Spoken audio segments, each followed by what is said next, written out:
ዕለት ይቀስፈነ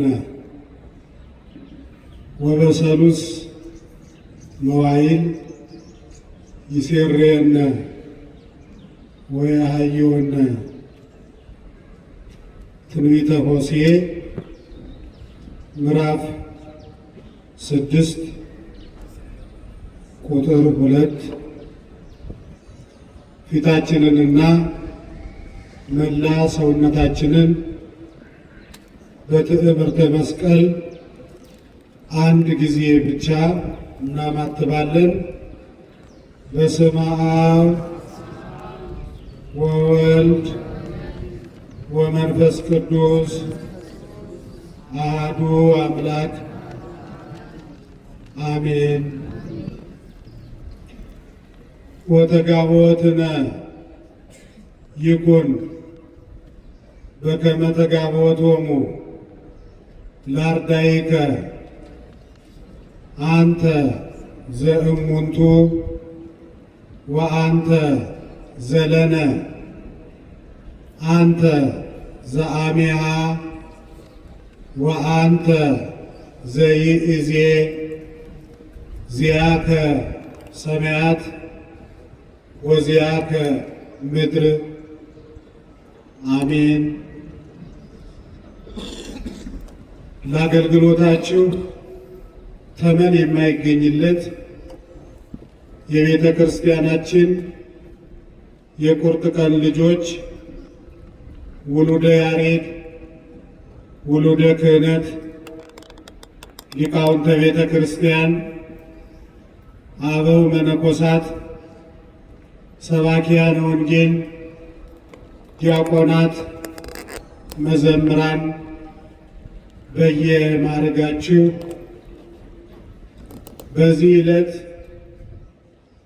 የቤተ ክርስቲያናችሁን ጥሪ ሰምታችሁ በዚህ አውደ ምሕረት ተገኝታችሁ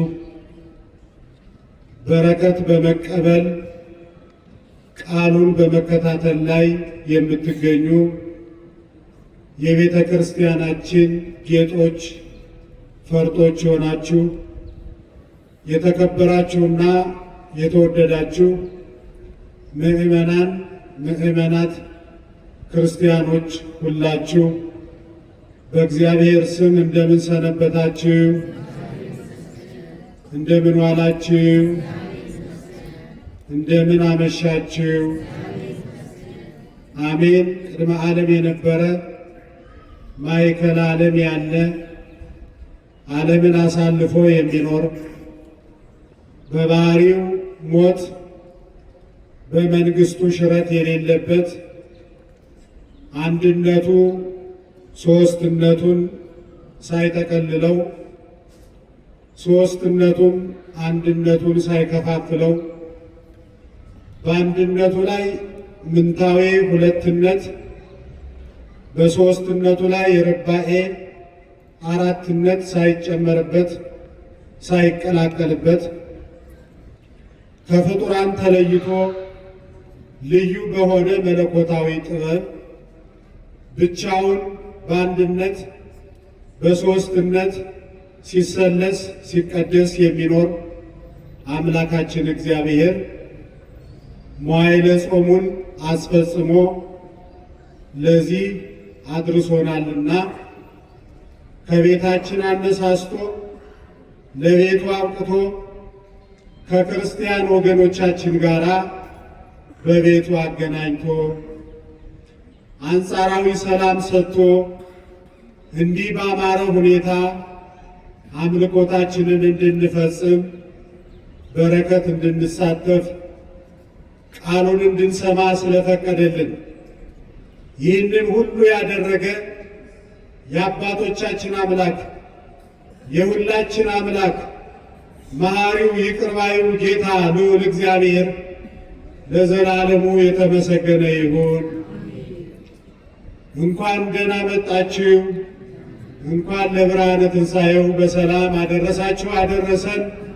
ክርስቶስ ተንሥአ እሙታን አሰሮ ለሰይጣን ሰላም ኮነ። ክብርና ምስጋና ለአምላካችን ይሁን። እግዚአብሔርን አመስግን። እንደ እግዚአብሔር መልካም ፈቃድ የተወሰኑ ደቂቃዎች ወስደን ዘመኑ ዘመነ ትንሣኤ ስለሆነ እሱን ታሪክ ማዕከል አድርገን የተወሰኑ ደቂቃዎች እንማማራለን። ለትምህርታችን መነሻ የመረጥኩት ትንቢተ ሆሴዕ ምዕራፍ 6 ቁጥር 2 ላይ ያለውን ነው። ቃሉ በግዕዝ እንዲህ ይላል፣ በሰኑይ ዕለት ይቀስፈነ ወበሰሉስ መዋዕል ይሴረየነ ወየሃየወነ ወአመሳልስት ዕለት ሶጣ ለነፍሱ ውስተ ሥጋው። ከሁለት ቀን በኋላ ያድነናል፣ በሦስተኛው ቀን ያስነሳናል፣ በፊቱም በሕይወት እንኖራለን የሚል ይሆናል። የተከበራቸው ኦርቶዶክሳውያን 9 የጌታ አበይት በዓላቶች አሉ። ከነዚህ አበይት 9 የጌታ በዓላቶች ተለይቶ የትንሣኤው በዓል በጾምንበት ልክ እየበላን እየጠጣን በደስታ እንድናከብረው ሰፊ ጊዜ ተሰጥቶታል። አስባችሁ ታውቃላችሁ? 50 ቀን ጾመን 50 ቀን ለምንድን ነው እንድንበላ በዓለ ትንሣኤውን እንድናከብር የተደረገ? ይኸውላችሁ ምዕመናን ሐሳባችሁን ሰብሰብ አድርጉ። ሌሎቹም በዓላቶች ለእኛ ቤተ ክርስቲያን ትልቅ ትርጉም አላቸው። ነገር ግን በዓለ ትንሣኤው የተለየ ትርጉም አለው። ምዕመናን አይሁድ ሩቅ ብእሲ ወልደ ዮሴፍ ያሉት፣ ፍጡር ነህ ያሉት፣ ምድራዊ ነህ ያሉት ኢየሱስ ክርስቶስ ሞትን ድል አድርጎ ባይነሳ ኖሮ ብላችሁ አስባችሁ ታውቃላችሁ? በመቃብር ቢኖር ኖሮ የእኛ ቤተ ክርስቲያን ምን ይውጣት ነበረ? ሐዋርያው ቅዱስ ጳውሎስ እንደተናገረው ክርስቶስ ባይነሳ ትምህርታችን ሁሉ ምንድን ነው አለ? ከንቱ ነበረ። ዓለም በሙሉ ሩቅ ብእሲ ወልደ ዮሴፍ ምድራዊ ነህ ሰማያዊ አይደለም እያሉ ሲሞግቱት የነበረው አምላክ ሞትን ድል አድርጎ ባይነሳ ኖሮ አሁን ያለችዋ ቤተ ክርስቲያን በዚህ ቁመናዋ ልትታይ አትችልም ነበረ። ዓለም በሙሉ በኢየሱስ ክርስቶስ ሕይወት ዙሪያ ጥያቄ የነበራቸው አካላት ሁሉ እጃቸውን አፋቸው ላይ አድርገው እንዲደነቁ ያደረገ ትንሣኤው ነው። ትንሣኤው ነው። የኢየሱስ ክርስቶስ ትንሣኤ የባሕርይ አምላክነቱ የተረጋገጠበት።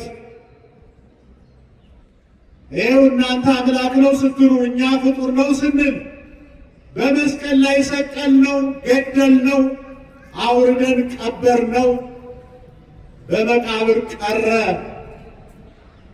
ይሉ ስለነበረ ሞትን ድል አድርጎ ሲነሳ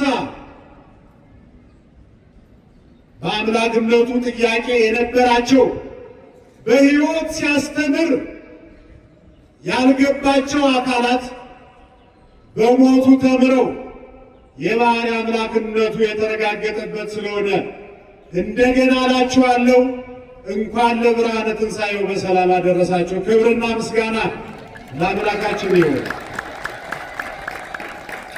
የኢየሱስ ክርስቶስ ትንሣኤ የባሕርይ አምላክነቱ የተረጋገጠበት ብቻ አይደለም፣ ትንሣኤ ሙታንን ተስፋ ያደረግንበት ወንሴፎ ትንሣኤ ሙታን ወሕይወተ ዘይመጽእ ብለን የዘመር ኢየሱስ ክርስቶስ አምላካችን የዚህች ቤተ ክርስቲያን ራስ ሞትን ድል አድርጎ ሲነሳ አይተን ነው። ሞትን ድል አድርጎ ሲነሳ አየንና ተስፋ ትንሣኤ በውስጣችን ያበራ ይፍለቀለቅ ጀመረ። የቤተ ክርስቲያኒቱ ብልጫ በዓለም የተረጋገጠበት ነው የክርስቶስ ትንሣኤ። ይህ ብቻ አይደለም፣ አይሁድ ያፈሩበት የተሸማቀቁበት ከትንሣኤው በኋላ እንደገና ስለ ኢየሱስ ክርስቶስ መናገር እስኪያቅታቸው ድረስ የተከበራቸው ኦርቶዶክሳውያን በዓለማችን እንደምንሰማው ብዙ የሃይማኖት ተቋማት አሉ። እነዚያ የሃይማኖት ተቋማት ሁሉ መስራች አላቸው። መስራቾች ሁሉ አማኞች እንደነገሩን ሙተው በመቃብር አስከሬናቸው አጥንታቸው ይጎበኛል። የዚች ቤተ ክርስቲያን መስራች ራስ አምዳ ወድዳ ለቅድስት ቤተ ክርስቲያን ኢየሱስ ክርስቶስ ብቻ ሞትን ድል አድርጎ ተነስቶ መቃብሩ ብቻ የሚጎበኝ አምላክ ስለሆነ እውነት እላችኋለሁ እንኳን ለብርሃነ ትንሣኤው በሰላም አደረሳችሁ። እግዚአብሔርን አመስግኑ።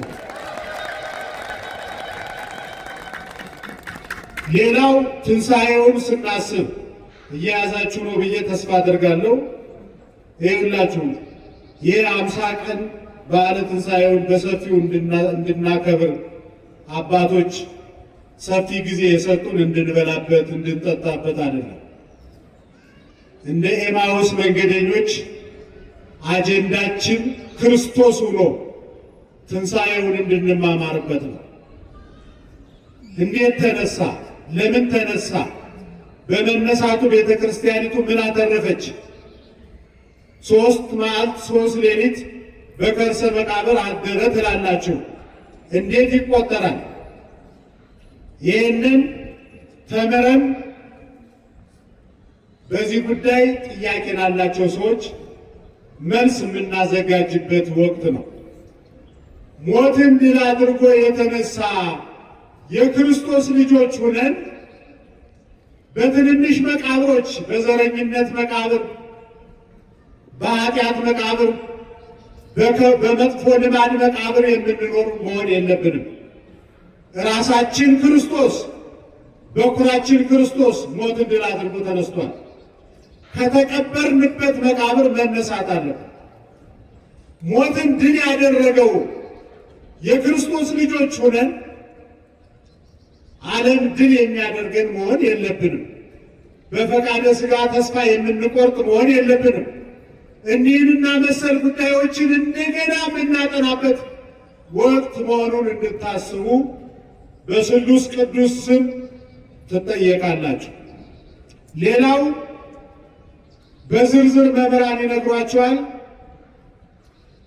የኢየሱስ ክርስቶስ ትንሣኤ ሕገ ተሰብኦ በአማርኛ የሰውነት ሥራ የተጠቃለለበት ነው። ሃይማኖተ አበው ዘቄርሎስ ቅዱስ ቄርሎስ በሃይማኖተ አበው ምዕራፍ 79 ቁጥር 77 ማስታወሻ የምትይዙ ሃይማኖተ አበው ቄርሎስ ምዕራፍ 79 ቁጥር 77 ላይ ሀደገ ንድየተ ህላዌ ገባ ሀበ ስብሐቲሁ ወክብሩ ይላል። ሀደገ ንድየተ ህላዌ ገባ ሀበ ስብሐቲሁ ወክብሩ ምን ማለት መሰላችሁ? የሰውነትን ሥራ በመስቀል ላይ በመቃብር ትቶ ጨርሶ ገባ ሀበ ስብሐቲሁ ወክብሩ ወደ ቀደመ መለኮታዊ ክብሩ ተመለሰ። ይሰማችኋል ምዕመናን? ለምንድን ነው ይህንን የምንነግራችሁ? የሰውነት ሥራ ወይኔ ተፈጸመ ሁሉ ሲል በመስቀል ላይ ሞትን ድል አድርጎ ሲነሳ በመቃብር አብቅቷል የምንልበት ምክንያት ስሙኝ ምዕመናን፣ አንዳንድ ወገኖቻችን የለም በመስቀል ላይ የሰውነት ሥራ እንደሰራ በመቃብር የሰውነት ሥራ እንደሰራ ካረገ በኋላ በዘባነ ኪሩብ በየማነ አብ ከተቀመጠም በኋላ የሰውነት ሥራ ሰርቷል ብለው ይከራከሯቸዋል። የሰውነት ሥራ ማለት ምንድን ነው? በመስቀል ላይ አባ ስረይሎሙ እስመ በዘየአምሩ ይገብሩ፣ አባቶ ይቅር በላቸው ብሎ መለመን እሱ የመስቀል ላይ ነው። የዕለተ ዓርብ ነው።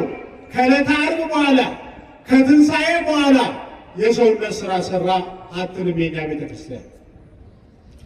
የተከበራችሁ ምዕመናን፣ ከዚህ በኋላ ስለዚህች ቤተ ክርስቲያን ስትጠየቁ ደንጊያ መወርወር፣ በግዕዝ መሳደብ ፈጽሞ የተከለከለ ነው። ይህን እንዳታደርጉ። ሳትዘጋጁ መልስ መስጠት ፈጽሞ የተከለከለ ነው። ቤተ ክርስቲያኒቱን ማታውቃችሁ፣ ቤተ ክርስቲያኒቱን የማታውቋት ቲክቶከሮች እግራችሁን ሰብስቡልን። ቤተ ክርስቲያኒቱ ባለቤት አላት።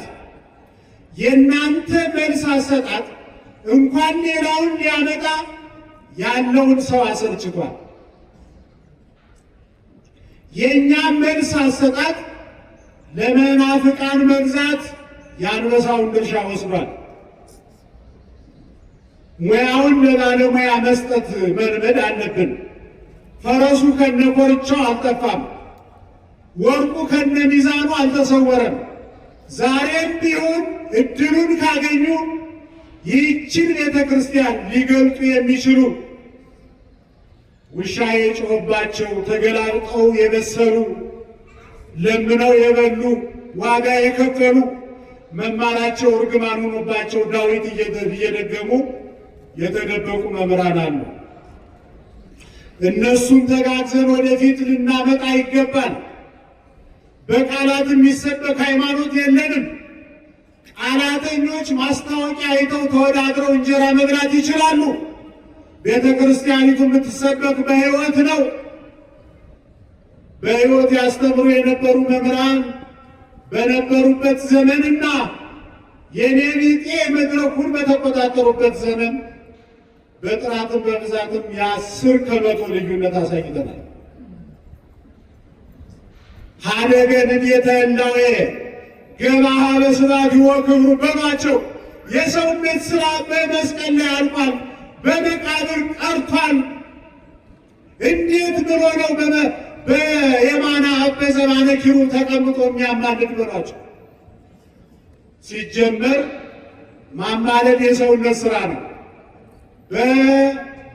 አሁን ካረገ በኋላ ያማልዳል ካሉ ይበላል አይበላም ብላችሁ ጠይቋቸው። ይጠጣል አይጠጣም በሏቸው። እርግጠኛ ነኝ አይ መብላት አይበላም መጠጣት አይጠጣም ግን ያማልዳል ነው የሚሏችሁ። ማለት አይችሉም። የሰውነት ሥራ ይቀጥል ከተባለ ያማልዳል ከተባለ ይበላል ማለት አለባቸው፣ ግዴታቸው ነው። ይጠጣል ማለት አለባቸው፣ ጤነኛ ከሆኑ አይሉ። አይበላም ካሉ አይጠጣም ካሉ ደግሞ ያማልዳል ማለት አይችሉም። አንዱን ጥሎ አንዱን አንጠልጥሎ መሄድ ስለማይቻል የሰውነት ሥራ ከቀረ ካልበላ ካልጠጣ በዘባነ ኪሩብ ያማልዳል ማለት አይቻልም። ለምን? ቄርሎስ እንደነገረን ሀደገ ንዴተ ህላዌ ገባ ሀበ ስብሐቲሁ ወክብሩ። ይህንን ስታብራሩ ሥጋን በመቃብር ትቶት ተነስቷል እያልን አይደለም። የተሰቀለው ነው የተቀበረ፣ የተቀበረው ነው የተነሳ፣ የተነሳው ነው ያረገ፣ ያረገው ነው በዘባነ ኪሩብ የተቀመጠ። ይህንን እንዳትረሱ። ይህንን ስትሏቸው የለም በመቃብር ቀረ እንዳትልማ ከተነሳ በኋላ በጥብርያዶስ ጸቃዋ ማር ዛስተዳለው ወመላእክት ቀምሷል ይሏቸዋል። እሱን ያደረገበት ምክንያት የቀበርነው ሌላ ነው የተነሳው ሌላ ነው ብለው ትንሣኤውን ጥላሸት እንዳይቀቡት ምትሃት ነው እንዳይሉ የሰቀላችሁኝ የቀበራችሁኝ እኔ ነኝ ተነስቻለሁ ብሎ አምላክነቱን ለማረጋገጥ እንጂ እንደ ቀድሞው በሥጋ ወራት እንደነበረው ሽቶት አስፈልጎት አይደለም። ለእሱም መልስ እንሰጣለን። ከሆነላችሁ መልስ ስጧቸው፣ ካልቻላችሁ ወደ እኛ ላኳቸው፣ በሚገባቸው ቋንቋ እኛ እናስተናግዳቸዋለን። እንዳታበላችሁ የተሸከማችሁ ይችን ታላቅ ቤተ ክርስቲያን ስለሆነ ያልተዘጋጀችሁበትን መልስ እየሰጣችሁ እንዳናሰድባት እግዚአብሔር ሁላችንንም ይጠብቃል። የኢየሱስ ክርስቶስ ትንሣኤ ምንድን ነው ስትባሉ የሰውነት ሥራ ያለቀበት፣ ሙስና መቃብር የጠፋበት፣ ሀደገ ንቤተ እላዌ ገባሃ በስብሐቲሁ ወክብሩ ከአእምሯችሁ እንዳይጠፋ ዲያብሎስ ከነሰራዊቱ ድል የሆነበት ሙስና መቃብር የጠፋበት ስለሆነ በድጋሜ እላችኋለሁ የተከበራችሁ ኦርቶዶክሳውያን በጾም በጸሎት በእንባ ቆይተናል። አሁን ደስታ ነው። እንኳን ለብርሃነ ትንሣኤው በሰላም ያደረሳችሁ። እስኪ እግዚአብሔርን አመስግኑ። በቀረው ጊዜ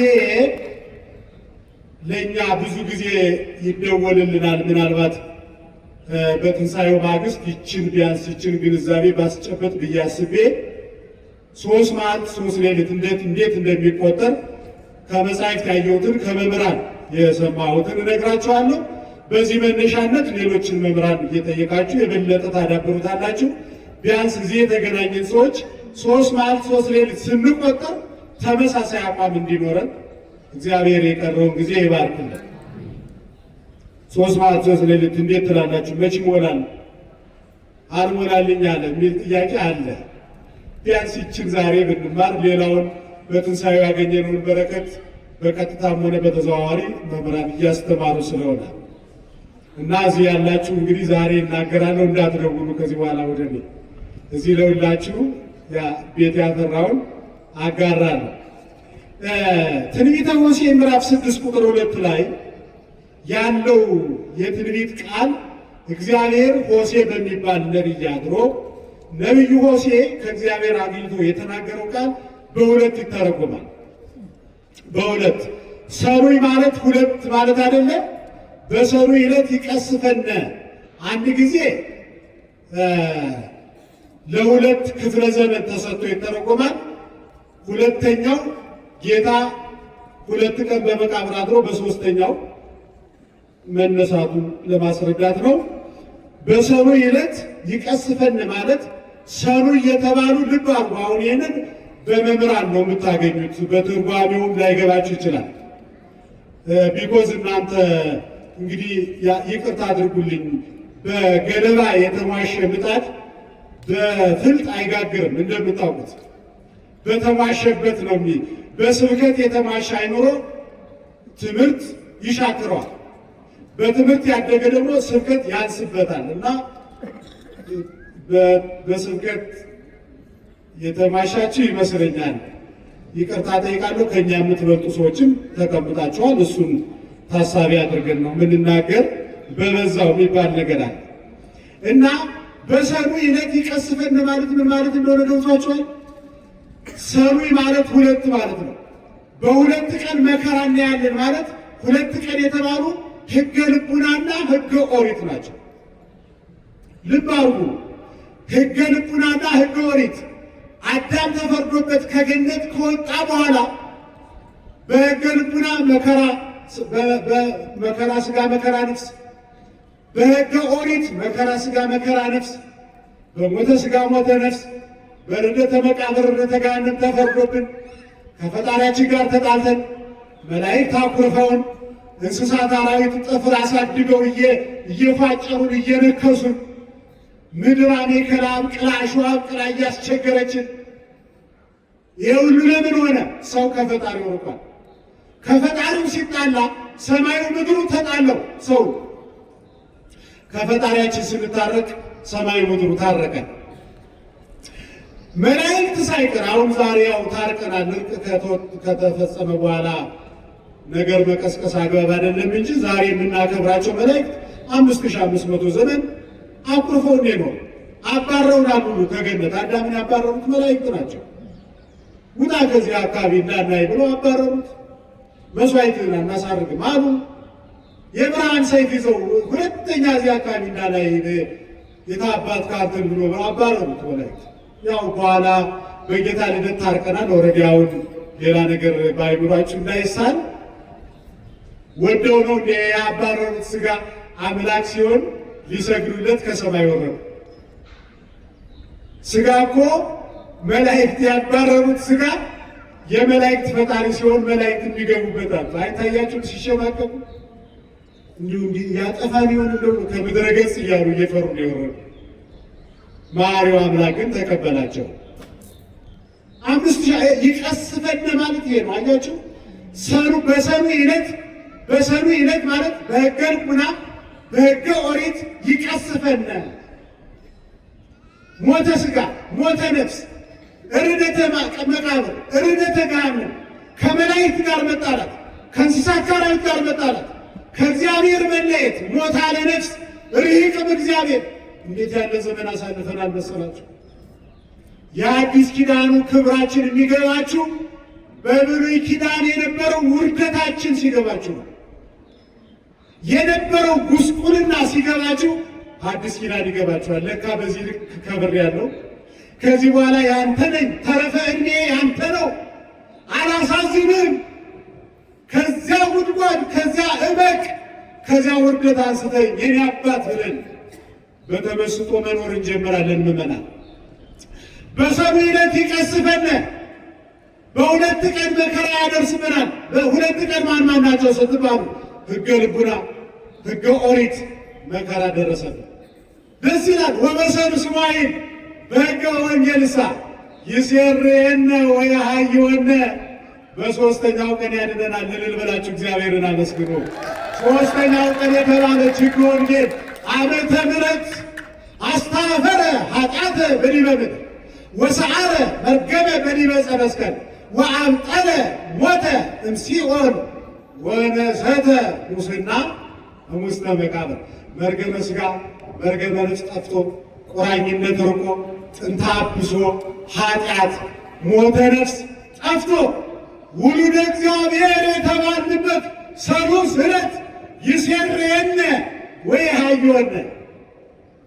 በሕገ ኦሪት አግብርተ ዲያብሎስ አይማተ ዲያብሎስ ተብሎ ይኖር የነበረ ሕዝብ ውሉደ እግዚአብሔር ተባለ። እንከሰ ይብለክሙ አግብርትየ። ከዚህ በኋላ አገልጋዮች አልናችሁ። ለምን? አገልጋይ ጌታው የሚመክረውን ምክር አይሰማም። አላ አይርክቲ አንትሙ ወዳጆቼ እላችኋለሁ፣ ልጆቼ እላችኋለሁ። ምን ብለን እንጸልይ? አባታችን ሆይ በሉ እንደ ነቢያት እግዚእነ አምላክነ እንዳትሉ። አሁን እናንተ ልጆቼ ናችሁ፣ እኔ አባታችሁ ሆናለሁ። እውነትም ዓመተ ምሕረት ክብርና ምስጋና ለአምላካችን ይሁን። በሰሉስ ዕለት ይቀስፈና አንዱ ይሄ ነው። በሰኑ ዕለት ሕገ ልቡና ሕገ ኦሪት በሰሉስ የተባለች ሕገ ወንጌል ሰው ከፈጣሪው ጋር የታረቀባት ወደ ቀደመ ክብሩ የተመለሰባት ብቻ ሳይሆን ዕፀ በለስ የበላበት ጉዳይ ተፈጽሞለት ሰው የባሕርይ አምላክ ሆኖ በዘባነ ኪሩብ በየማነ አብ የተቀመጠበት ማለት ይሴርየነ ያድነናል ማለት። ሁለተኛው ትርጉም ዝም ብዬ አይደለም፣ እኔ ደስ ስላለኝ አይደለም ይህን ርዕስ ይዤ የመጣው ዘመነ ትንሣኤ ስለሆነ ነው። በሰኑ ዕለት ይቀስፈን ማለት ሁለት ቀን በመቃብር ያድራል ኢየሱስ ክርስቶስ። ወበሰኑ ወአመሳልስት ዕለት ሶጣ ለነፍሱ ውስተ ሥጋሁ። ሁለት ቀን ሁለት መዓልት ሁለት ሌሊት በመቃብር ካደረ በኋላ በሦስተኛው ነፍሱን ከሥጋው ያዋህድና ወአመሳልስት ዕለት ይትነሣ። በሦስተኛው ቀን ይነሳል። ወአመሳልስት ዕለት ንትነሣ። ለእኛ ከሆነስ በሕገ ወንጌል ትንሣኤ ልቡና ተነስተን ውሉደ እግዚአብሔር ተብለን የእግዚአብሔር ልጆች ተብለን መንግሥቱን የምንወርስበት ወንጌል ማግኘታችን ይትነሣ ለኢየሱስ ክርስቶስ ንትነሣ እትነሣ ይላል። ለራሱ ሰጥቶ ሁለት መዓልት ሁለት ሌሊት በከርሰ መቃብር ካደርኩ በኋላ በሦስተኛው እነሳለሁ ይላል። በሶስተኛው ይነሳል ይላል ሆሴ። በሶስተኛው እንነሳለን ይላሉ መምህራን፣ ሊቃውንት መምህራን። አሁን ከዚህ በኋላ ሰብሰብ እናድርግና 3 መዓልት 3 ሌሊት በሶስተኛው ቀን ብለን የለን በሶስተኛው ቀን ተነሳ ምንል እኮ ዝም ብለን አይደለም። ትንቢተ ሆሴዕን ይዘን እኮ ነው። ንገሯቸው። አይሞላላችሁም እናንተ ዝም ብላችሁ ዓርብ ማታ ተሰቅሎ እንዴት ነው ተቀብሮ እሑድ ተነስቶ 3 እያሉ እነ ስም አይጠሩ እለ ይብልዎሙ ገሌ ወገሌ ዘመን ያጀገናቸው ይከራከሩናል። እንግዲህ 3 መዓልት 3 ሌሊት በከርሰ መቃብር ያደረ ትቆጥራላችሁ። ትንቢቱ ምሳሌው ሊፈጸም ነው። ትንቢቱ ምሳሌው ሊፈጸም ነው። ትንቢቱን እንናገራለን፣ ምሳሌውን እናይና ምስጢሩ ምንድን ነው ብለን እንጨርሳለን ማለት ነው። ይሰማችኋል አይደል? የቅበላ ጆሮ ትንሽ ወይ ቀማምሶ ይመጣና እያገሳ ነው የሚሰማኝ፣ ወይ ሊቀምስ ፕሮግራም ይዞ ከ10 ደቂቃ በኋላ ጠብቀኝ ብሎ የመጣ ነው። ሰርዘው እባክህ ይህንን ቃል እግዚአብሔር ጠጣ ዝም ብለህ። ደግነቱ ኑሮ ተወዷል። አሁን አትቀምሳትም። እግዚአብሔር እኮ ቸርነቱ እንዴት አድርገህ ነው ቢራ የምትጠጣ እናቴ? ይገርማል። እግዚአብሔር እኮ መኖሩ የተረጋገጠ በዚህ ዘመን አይገርማችሁም? በግ ገዝተን ቅርጫ ይዘን ትንሣኤን ውለን ተገናኘን። እስቲ እግዚአብሔርን አመስግኑት።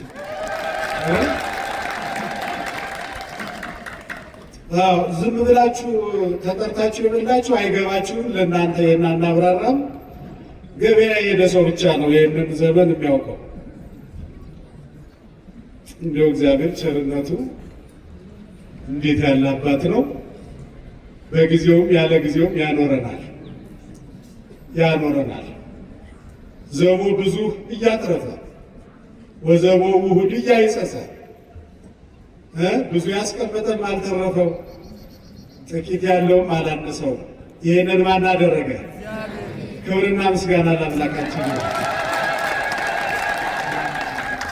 ግድ የላችሁም። በተረፈ ዕድሜያችን ዝም ብለን ከእግዚአብሔር ጋር እንኖር። ያሻግረናል እግዚአብሔር፣ ይችላል እግዚአብሔር። እስራኤልን በምድረ በዳ ሰርተው የሚበሉበት ሁኔታ ስላልነበረ መና ከደመና እያወረደ የመገብ አምላክ በአዲስ ኪዳን ደግሞ ኅብስተ ሕይወት ሆኖ ወረደ። ብሉኝ አለ። እስራኤልን መና በመመገቡ ስንደነቅ ሰማያዊ ኅብስት ሆኖ ወረደና ብሉኝ። ውሃ ካለት አፍልቆ አጠጣ ሲባል ሰምተን እጹብ ድንቅ ስንል የሕይወት ውሃ እኔ ነኝ ጠጡኝ አለ። ሰርተው የሚበሉበት ሀገር ሲደርሱ ሰርተ ብላ ተባለ። አሁን መና እንዳትጠብቁ ሰርተን የምንበላበት ኢትዮጵያን የመሰለች ምድር ሰጥቶን እግዚአብሔር እንዳትፈታተኑት። እግዚአብሔር ለእስራኤል መና ያወረደው ሰርተው የሚበሉበት ኮንዲሽን አለ። በረሃ ነው ያሉበት ቦታ። እኛማ አየነው፣ ዳሰስነው፣ አብረነው በላን፣ አብረነው ጠጣን አሉ ሐዋርያት። የለም ምን አብሮ መብላት ምን አብሮ መጠጣት ብቻ በላ ነውና ጠጣ ነውና አረፍነው። እሱን የበላችሁ እሱን የጠጣችሁ በትንሣኤ የቆረባችሁ እስኪ እጃችሁን አውጡ። አሁን ወራጁ እኮ ያለ እዚህ ጋር ስታጨበጭብ ቆይታ አውጣ እጅህን። በትንሣኤ የቆረባችሁ በሥላሴ ስም እጃችሁን አውጡ።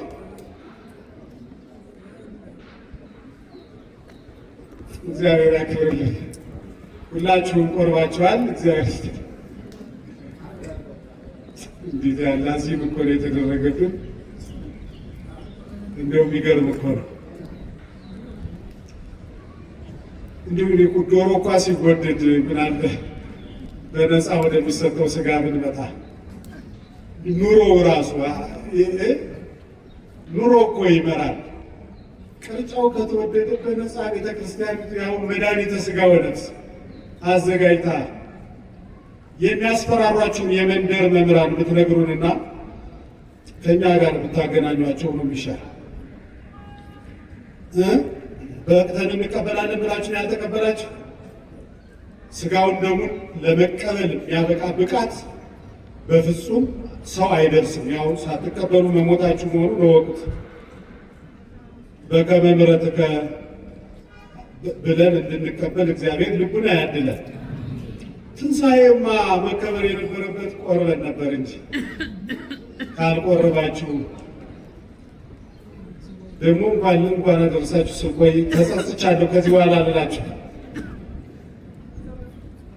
እግዚአብሔር ልቡን ያድለን። ስለዚህ ትንቢቱ ምሳሌው ሊፈጸም ነው። ትንቢቱ አሁን የነገርኳችሁ ነው። ትንቢተ ሆሴዕ ምዕራፍ 6 ያለው ከሁለት ቀን በኋላ የተባለው በሶስተኛው ቀን ይነሳል ተብሎ ትንቢት በነቢያት ተነግሯል። እሱ እንዲፈጸም 3 መዓልት 3 ሌሊት ምሳሌ አንደኛ በዘፍጥረት እንደምታጠኑት እንደምታውቁት ከዚህ እስከ ብሩህ ሰማይ ውሃ መልቶ ይዞት ነበረ። ያንን ለሶስት ከፍሎታል። አንዱን ለይትጋባ ማይ ውስተ ምዕላዲሁ ብሎ በዙሪያው ወስኖታል። ውቅያኖስ ይባላል። አንዱን ጠፈር አድርጎ የብርሃን መመላለሻ አድርጎታል። አንዱ ሐኖስ ይባላል። ከጠፈር በላይ ብፅብፅ ውሃ ነው አለ። እሱን ከተው በመሰረተ ምድር ያለውን እንቆጥራለን። በዋናነት ልነግራችሁ የፈለኩት 3 መዓልት 3 ሌሊት ትንቢቱን ተናገርኩ። ምሳሌው ምንድን ነው ከተባለ ያ ለሶስት የተከፈለ ውሃ የመቃብር ምሳሌ ነው። ውሃው ለሶስት ሲከፈል የታየችዋ ምድር የጌታ ምሳሌ ይሆናል። ኦሪት ዘፍጥረት ላይ ይጠናል። ዝርዝሩን መምህራን ይነግሯቸዋል። ለሶስት የተከፈለ ውሃ የመቃብር ምድሪቱ የጌታ ምሳሌ። ሁለተኛ በእግረ ገነት አዳም የኖረባት ዋሻ። አዳም ከገነት ከወጣ በኋላ በቤተ ክርስቲያናችን ታሪክ ይተረካል። ሁላችሁ የምታውቁት ነው። አዕዋፍ ወደ ገነት ሲሄዱ አብሮ ሲሄድ ሰይጣን አይቶ ይሄ ሽማግሌ ምን አባርሬው አልነበር አስወጥቼው አልነበር ምን ሊያደርግ መጣ ብሎ ደንጊያ ሲወረውር ወተደብተረት ይእቲ እብን ላዕለ አዳም ሰሉሰ መዋዕለ ወሰሉሰ ሌሊየ ይላል። 3 ቀን እንደ ድንኳን ውላለት ሰንብቷል። ያ ደንጊያው ለአዳም መኖሪያ የሆነችው ድንኳን የሆነችው ደንጊያ የመቃብር ትሆንና በድንኳኑ ውስጥ 3 ቀን ያደረው አዳም የማን ምሳሌ ይሆናል? የጌታ ምሳሌ ይሆናል። የጌታ ምሳሌ ይሆናል። ታሪክ አንድ ጊዜ ነው የሚተረክ። አሁን ዝም ብዬ ሃይላይቱን ከሰጠኋችሁ እናንተ በየአጠገባችሁ ባሉ መምህራን ዝርዝር ሁኔታዎችን በሰፊው ማጥናት ትችላላችሁ። ይህ የትንሣኤው ወቅት ማለቅ ያለበት ስለ ነገረ ትንሣኤው እየተነጋገርን መሆን አለበት። የኤማውስ መንገደኞች ምንም እንኳን ተስፋ ቢቆርጡ ብዙ ችግር ቢኖርባቸው ከአንደበታቸው የሚወጣ የንግግራቸው አጀንዳ ግን ክርስቶስ ስለነበረ በመካከላቸው ተገኝቶ አጽናናቸው አይደል? አዎ፣ ተስፋ ቆርጠው ከ3 ዓመት በፊት ሹመት ፈልገው ነው ከኤማውስ የመጡ የነበረ። ይሾመናል ያሉት ነቢይ መሲህ ክርስቶስ ተያዘ። ያመልጣል ሲሉ ታሰረ፣ ተገረፈ፣ ተሰቀለ። ወደ መቃብር ሲወርድ ምን ዋጋ አለው ብለው ትተው ወደ ሀገራቸው ተስፋ ቆርጠው ጠውልገው ሲጓዙ የሚያወሩ ስለ ክርስቶስ ነበር። ጠጋልና አነጋገራቸው። አይገርማችሁም? ከ3 ዓመት በፊት ተከተሉኝ ብሎ ያስከተለ ጌታ ተስፋ ሲቆርጡ ደግሞ ተከትሏቸው ሄደ። እኛን ሲፈልግ ይጠራናል። በመምህራን በቤተ ክርስቲያን አድሮ እኛ በምናስፈልገው ሰዓት ደግሞ ይከተለንና ከሞት ያድነንና ለቤቱ ያበቃንና እንዲህ ቃሉን እንድናጠና ያደርገናል። እግዚአብሔርን አመስግኑ። በእግዚአብሔር ቸርነት የተረፍንን ሁላችን እንደ ኤማውስ መንገደኞች ተስፋ ቆርጠን እናውቃለን። ማን አተረፈን? ምዕመናን። ማን የዛሬዋን ፀሐይ እንድንሞቅ ፈቀደልን? እግዚአብሔር የተመሰገነ ይሁን። ወይ ስለዚህ ደንጊያ የመቃብር አዳም የጌታ ምሳሌ 3 ቀን 3 መዓልት አድሮባታል ያች ደንጊያ። ጌታ ደግሞ በመቃብር 3 መዓልት 3 ሌሊት አድሯል። ሶስተኛ አብርሃም ይስሐቅን በሕሊናው በሰዋው በሦስተኛው ቀን ተነስቷል። ኦልሬዲ አብርሃም እኮ ይስሐቅን ሰውቶታል። በሕሊናው ምንም አልቀረም፣ አልተጠራጠረም፣ አልፈራም፣ ልጁን አላስቀደመም፣ ሰውቶታል። በተሰዋ በሦስተኛው ቀን ከደብር የወረዱ በሦስተኛው ቀን ነው። በሕሊናው ሰውቶታል አብርሃም። የቀረው ነገር የለም። እግዚአብሔር በሕሊናው እንደሰዋው ስላወቀ ነው ጽድቁ ነው የተቆጠረለት። በአዲስ ኪዳን የምንኖር ክርስቲያኖች በጨለማው ዘመን የነበሩ አማኞች ያስመዘገቡትን ታሪክ ስትሰሙ ትንሣኤ ልቡና መነሳት ያስፈልጋል። እነዚያ ቅዱሳን በጨለማው ዘመን ይህንን ታሪክ ካስመዘገቡ እኔ በአዲስ ኪዳን ልጅ አድርገኝ በደም ገዝተኝ እንዴት ብሎ ትንሣኤ ልቡና መነሳት የመጀመሪያው ትንሣኤ መነሳት ያስፈልጋል። ትንሣኤ ዘጉባኤ ትንሣኤ ሥጋ አመንክም አላመንክም የሁላችን ግዴታ ስለሆነ ሁሉም ይነሳል። ስለዚህ አብርሃም ይስሐቅን በሕሊናው በሰዋው በሦስተኛው ቀን ተነስቷል። ሕሊና አብርሃም የምን ይሆናል ማለት ነው? የመቃብር ምሳሌ ይሆንና ይስሐቅ የምን ምሳሌ ይሆናል? የጌታ ምሳሌ። ያ በሞሪያ ተራራ 3 ቀን ሰንብቶ የወረደው ይስሐቅ 3 መዓልት 3 ሌሊት በከርሰ መቃብር ያደረው የኢየሱስ ክርስቶስ ምሳሌ ነው። ከሳራ ደብቆ ወደ ተራራ ይዞት የወጣ ይስሐቅ የጌታ ምሳሌ ነው። ያ ሁሉ ሊፈጸም ነው። ይሄ መንገደኛው እንደሚያወራው አይደለም። የኛ ቤተ ክርስቲያን ትምህርት ደግሞ እንዲህ 55 ቀን ጾመን በዕለተ ዓርብ የሁሉ ሕዝብም እንደ ቅጠል ረግፎ እንደ ሻሽ ተነጥፎ የሚያመልከውን አምላክ የፈረንጅ ያሰረው የፈረንጅ ቡችላ ክርስቶስን አልሰበክም ይላታል ይህች ቤተ ክርስቲያን። ይሁን ግድ የለም ማን እንደሰበከው ማን እንዳልሰበከው ፈራጅ አለ። ፈራጁ ይመጣና በፍርድ ዙፋን ይቀመጣል። ሴቱና ወንዱ የዚያ ጊዜ ስለሚለይ ድልዋኒኩም ንቁም በበላዌነ እስከ ነረክቦ ለአምላክነ ምእመናን በያላችሁበት ጸንታችሁ ኑሩ። በ21ኛው መቶ ክፍለ ዘመን ይህች ቤተ ክርስቲያን ካስተማረችው የተሻለ እውነት እሰማለሁ ብለህ ሐሳብህ እንዳይከፈል ይህ በፍቅር ነው እየሰከረ አይምሮ እንዴት አዲስ ነገር ያስተምረናል? ምእመናን ዝም ብላችሁ ቤተ ክርስቲያናችን ስሙ። ከዚህ የባሰ ፈተና ልንሰማ እንደምንችል ራስን ማዘጋጀት መልካም ነው። ፈተና ይመጣም አንላችሁ። ክርስቶስ መስቀል ተሸከመ ሲባል ልዩነቱ መጀመሪያ መሸከሙ ነው እንጂ ለሁላችን የተዘጋጀ መስቀል አለ። ባለ ትዳሩ መስቀል ተሸክሟል። ዛሬ ትዳርን ከመምራት የበለጠ ልጅን ከማሳደግ የበለጠ መስቀል የለም። ብቸኛው የተሸከመው መስቀል አለ። ካህናት የተሸከሙት መስቀል አለ። ምዕመናን የተሸከሙት መስቀል አለ። መስቀሉን መሸራረፍ አይቻልም፣ መቀነስ መጨመር አይቻልም፣ ማሳረፍ አይቻልም። መሸከሙ ክርስቶስ ከሊቶስጥራ ቀራንዮ አድርሶ ጨርሷል። አማኞች መስቀላችንን መያዝ ያስፈልጋል። ስለዚህ ሕሊና አብርሃም የመቃብር ይስሐቅ የጌታ ምሳሌ። አራተኛው ምሳሌ የማቴዎስ ወንጌል ምዕራፍ 12 ላይ የተጻፈው የዮናስ ታሪክ ነው። ዮናስ በከርሰ አንበሪ 3 መዓልት 3 ሌሊት አድሯል። ከማሁ ጌታ በከርሰ መቃብር 3 መዓልት 3 ሌሊት የማደሩ። ስለዚህ ዮናስ የማን ምሳሌ ይሆናል? የጌታ። ከርሰ አንበሪውስ የአንበሪ ሆድ የምን ምሳሌ? የመቃብር ምሳሌ። ያ ሊፈጸም የእኛ አምላክ የእኛ ጌታ 3 መዓልት 3 ሌሊት በከርሰ መቃብር አድሯል። ትንቢቱ ቅድም የነገርኳችሁ ትንቢተ ዮናስ፣ ምሳሌው አሁን የዘረዘርኩላችሁ አራቱ።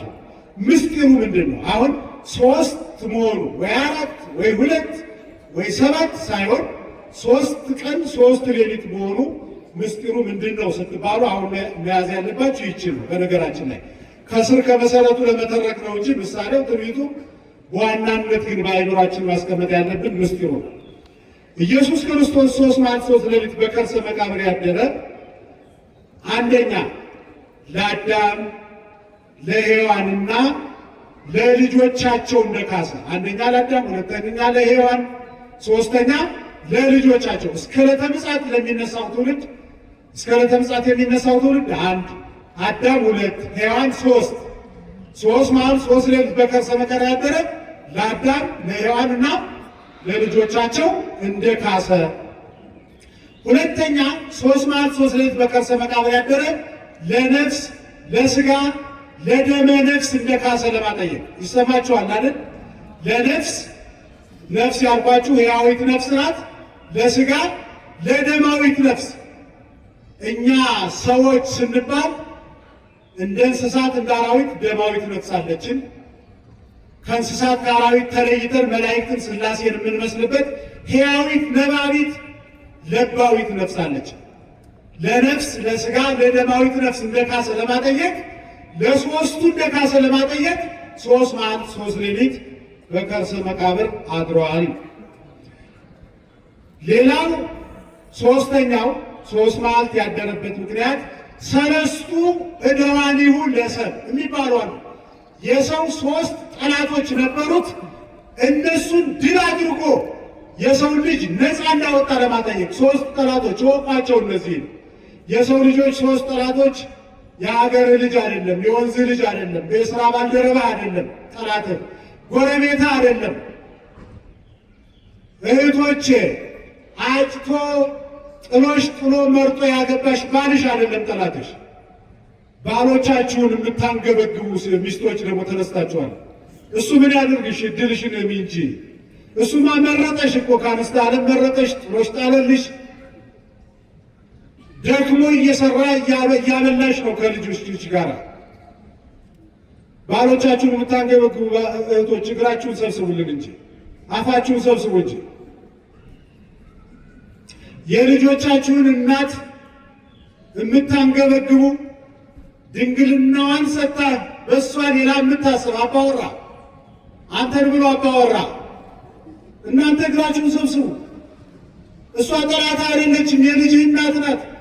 ማንነቷን የሰጠችን የተሸነፈችን እሷ ጠላት አይደለችም። ወዳጅ ወንድነትህን በሚስት ነው እንዴ የምታሳይ? ወንድ መምሰል ደርሶ ቤተሰብ ላይ መጥቶ አባ በጣም ደስ እንትን ይላል። እንደሱ አይደለም፣ እንደሱ አይደለም። ዘይክል ሰሪያ ቤቱ ቤተሰቡን ያልመራ ለማንም አይሆን። እዚህ መጥቶ አንደኛ ነኝ ይላል። ሰለስቱ ዕደዋኒሁ ለሰብእ የሰው ጠላቶች ሰው አይደለም። የሰው ጠላት የሀገር የወንዝ ልጅ አይደለም። አንደኛ ኃጢአት፣ ሁለተኛ ሞት፣ ሶስተኛ ፍዳ የሚባሉ የሰው ጠላቶች ነበሩ። ኃጢአትን፣ ሞትን፣ ፍዳን እንዳጠፋ ለማጠየቅ ሶስት መዓልት ሶስት ሌሊት አድሯል ጌታ። ሰማችሁ? ኃጢአትን፣ ሞትን፣ ፍዳን አጥፍቷል። ቁራኝነት፣ ጥንተ አብሶ፣ መርገም የሚባል ነገር በአዲስ ኪዳን ያመነ የተጠበቀ አካል የለበትም። ይሄ ሁሉ በክርስቶስ ሰው መሆን የጠፋ ነው። ካላመነ ካልተጠመቀ ነው በዚያ ስር የሚኖር። ያምን የተጠመቅን ሰዎች የሚቀረን ምንድን ነው? ክርስቲያናዊ ስነ ምግባራት በሚባሉ መንፈሳዊ ስራዎች ማመናችንን ማረጋገጥ ብቻ ነው የሚጠበቅብን። ማመን ግን አለብን። ወልደ አብ በመለኮቱ ወወልደ ማርያም በትስብእቱ በተዋሕዶ የከበረ ብሎ ማመን ምስጢሩ ይሄ ነው። ለአዳም ለሔዋን ለልጆቹ ለነፍስ ለስጋ ለደመ ነፍስ ኃጢአትን፣ ፍዳን፣ ሞትን እንዳጠፋ ለማጠየቅ ሶስት መዓልት ሶስት ሌሊት በከርሰ መቃብር አደረ ብላችሁ ንገሯቸው። አራተኛ በአይሁድ ልማድ ነው። ይሄ በእኛ ሀገር ምናልባት ምን ያህል ጥቅም እንዳለው አላውቅም። ፈጽሞ እንደሞተ ለማጠየቅ ነው ሶስት ቀን ያደረ። በአይሁድ ልማድ አንድ ሰው ደም ልቡ ላይ አርፎ ሁለት ቀን የሞተ መስሎ ሊሰነብት ይችላል። ለምሳሌ በሁለተኛው ቀን ቢነሳ ኖሮ ምን ይሉት ነበረ? መጀመሪያውንም ምን አላለም ይላሉ፣ አልሞተም እንዳይሉት ፈጽሞ እንደሞተ የሚቀብሩ አይሁድ ሶስት ቀን አይተው ነው። ሶስት ቀን አይተው ካልተነሳ በሶስተኛው ቀን ይቀብራሉ። እንዲህ ያለ ልማድ ስለነበራቸው ፈጽሞ መሞቱን ለማረጋገጥ ሶስት ቀን ሰንብቷል ማለት። አሁን ይሄ ከሆነ 3 መዓልት 3 ሌሊት እንዴት ይቆጠራል ለሚባሉ 3 ነገሮችን ባጭሩ ነግራችሁ ይጨርሳል። እግዚአብሔር ከሁላችን ጋር ይሁን። እስቲ እግዚአብሔርን አመስግኑ። እስቲ ትንሣኤ አይደል እንዴ? ትንሣኤ እኮ ነው። እግዚአብሔር ይመስገን አድርሶናል። ቸርነቱን አብዝቶ ያው በእኛ ኃጢአት በዳር ያሉ ብዙ ክርስቲያኖች ሸኝተን እንግዲህ ኃጢአት የሚሰራ የአዲስ አበባ ሰው ነው። መከራቸውን የሚበሉ በዳር ያሉ ክርስቲያኖች ናቸው። ይሄንን የሚያውቅ ማን ብቻ ነው? ሥላሴ ብቻ ነው የሚያውቀው። ለምንድን ነው እኛ በሰራነው ሌሎች መከራቸውን የሚያዩ? እኛ ለምን እስካሁን ቆየን ከተባለ ንስሐ የምንገባበት ያልጨረስነው ገና ክርስቲያናዊ ግዴታ ስላለብን ነው። ይህንን የኮንትራት እድሜያችን የምንጠቀምበት አስተዋይ ልቡና ለሁላችን ያድላል። አንጻራዊ ሰላም አግኝተን በዚህ ሁኔታ አምልኮታችንን ፈጸምን ማለት በክርስቲያን ወገኖቻችን ላይ የሚደርሰውን ነገር እንዳንረሳ፣ ምክንያቱም አካላችን ናቸው። 3 መዓልት 3 ሌሊት በ3 ይቆጠራል። አንደኛ ፎርሙላ ነው የምነግራችሁ። አንደኛው መዓልት ይስህቦ ለሌሊት ወሌሊት ይስህቦ ለመዓልት የሚባል ፎርሙላ አለ። የሂሳብ ቀመር። ቀን ሌሊትን ይስባል፣ ሌሊት ደግሞ ቀንን ይስባል። በዚህ መሰረት 3 መዓልት 3 ሌሊት ይቆጠራል። ምን ማለት መሰላችሁ? ቀመሩ የሚጀምረው መዓልት ይስህቦ ለሌሊት በሚለው ነው። ቀን ማለት ኢየሱስ ክርስቶስ የተሰቀለ ዓርብ ነው አይደል? ዓርብ ቀን 6 ሰዓት ተሰቀለ፣ እስከ 9 ጨለማ ሆነ። 9 ሰዓት ነፍሱ ከሥጋው ይለይና 11 ሰዓት ወደ መቃብር ይወርዳል። ስለዚህ መዓልተ ዓርብ የራሱን ሌሊት ሲስብ የዓርብ ሌሊት ሐሙስ ለዓርብ ያደረው ነው። ወደኋላ ይመጣና 24 ሰዓት ለመሙላት የራሱን ሌሊት ይስባል። ስለዚህ ሐሙስ ለዓርብ ያደረው 12 ሰዓት ሌሊትና የቀኑ ዓርብ 24 ሰዓት ይሆናል። ስለዚህ መዓልተ ዓርብ ጌታ የተሰቀለበት ዓርብ የራሱን ሌሊት ሐሙስ ለዓርብ ያደረውን ይስብና ሐሙስ ለዓርብ አንድ ሌሊት በሉ። ጌታ የተሰቀለበት ሌሊት መዓልቱ አንድ መዓልት፣ አንድ ሌሊትና አንድ መዓልት አገኘ።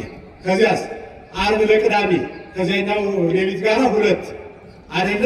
የቅዳሜ መዓልቱ 2 መዓልት 2 ሌሊት። ጌታ የተነሳበት ሌሊት ሌሊቱ 3 ይሆናል። ወሌሊት ጌታ የተነሳበት ሌሊት ይስቦ ለመዓልት ወደፊት ይሄድና የእሑድን ቀን ስቦ 24 ሰዓት 24 ሰዓት 3 መዓልት 3 ሌሊት ይሞላል። በአጠገባችሁ ያሉ መምህራንን በየደረሳችሁበት ጠይቋቸው፣ ከኔ የበለጠ ያብራሩላችኋል። አንደኛው መዓልት ሌሊትን ስቦ ሌሊት ደግሞ መዓልትን ስቦ 3 መዓልት 3 ሌሊት በከርሰ መቃብር አደረ እንላለን። ሁለተኛ መዓልተ ዓርብን ከ2 በመክፈል ነው። ከ3 እንከፍለዋለን። ዓርብ ጌታ የተሰቀለለት ከጧቱ 12 ሰዓት እስከ 6 ብርሃን ስለነበረ አንድ ቀን፣ ከ6 እስከ 9 ጨለማ ስለነበረ አንድ ሌሊት፣ ወፍና ሰርክ ይበር ብርሃነ ፀሐይ ከ9 እስከ 12 አንድ መዓልት፣ አንዱ ቀን 2 መዓልት አንድ ሌሊት ይሆናል። ከዚያ ዓርብ ለቅዳሜ አጥቢያ 2 ሌሊት፣ የቅዳሜው መዓልት 3 መዓልት፣ የተነሳበት ሌሊት 3 መዓልት 3 ሌሊት። ሶስተኛውና የመጨረሻው ከርሰ ሐዋርያትን መቃብር ብሎ ቆጥሮ፣ ከርሰ ሐዋርያት ማለት እንደምታውቁት ሐሙስ ለዓርብ አጥቢያ ሐዋርያት የጌታን ሥጋ በልተዋል አይደለ? ይህ ሥጋዬ ነው ብሎ ሰጥቷቸዋል። ሐዋርያት ጌታን ሥጋውን ሲበሉ ጌታ በማን ሆድ ውስጥ አናው? በሐዋርያት ሆድ ውስጥ። ከርሰ ሐዋርያት እንደ መቃብር ይቆጠርና ሐሙስ ለዓርብ 1፣ ዓርብ ለቅዳሜ 2፣ ቅዳሜ ለእሑድ 3 መዓልት 3 ሌሊት ይቆጠራል። እንግዲህ አሁን ሃይላይቱ ስለሆነ የተሰጣችሁ እንደነካካውላችሁ በየአጠገባቸው ያሉትን አትተብቱ፣ ጠይቋቸው። መምህራንን ጠይቋቸው፣ የንስሐ አባታችሁንም ጠይቋቸው። ግን ስትጠይቁ ሊጠየቁ ወደሚችል ሰው መደወል ያስፈልጋል። አሁን እኔ አላውቀውም እገሌን ጠይቅ የሚል የለም። ለዘበጻቤ እይሰድዶ ነው የሚል በቃ። በዚህ የተነሳ ወጥ የሆነ ትምህርት ማግኘት አንችልም። ይህንን ይመስላል። የተከበራችሁ ኦርቶዶክሳውያን በሰሉ ዕለት ይቀስፈና ወበሰሉስ መዋዕል ይሴረየና ወያየወነ ወአመሳልስት ዕለት ሶጣ ለነፍሱ ውስተ ሥጋሁ ትንቢተ ሆሴዕ ምዕራፍ 6 ቁጥር 2 የእግዚአብሔር ጸጋ የእግዚአብሔር ወልድ ፍቅር የእግዚአብሔር መንፈስ ቅዱስ ኅብረትና አንድነት፣ የእመቤታችን የቅድስት ድንግል ማርያም ምልጃ፣ ጸሎት፣ ፍቅር፣ ተራዳይነት፣ የነቢያት፣ የሐዋርያት፣ የጻድቃን፣ የሰማዕታት፣ የደናግል፣ የመነኮሳት ሐዘናቸው፣ ጸሎታቸው፣ ልመናቸው፣ የመስቀሉ ኃይል፣ የወንጌል በረከት ከእኛና ከሀገራችን ጋር ይሁን። ክርስቶስ ተንሥአ እሙታን አሰሮ ለሰይጣን እምይእዜሰ ሰላም ኮነ ወስብሐት ለእግዚአብሔር። በሰላም እደሩ።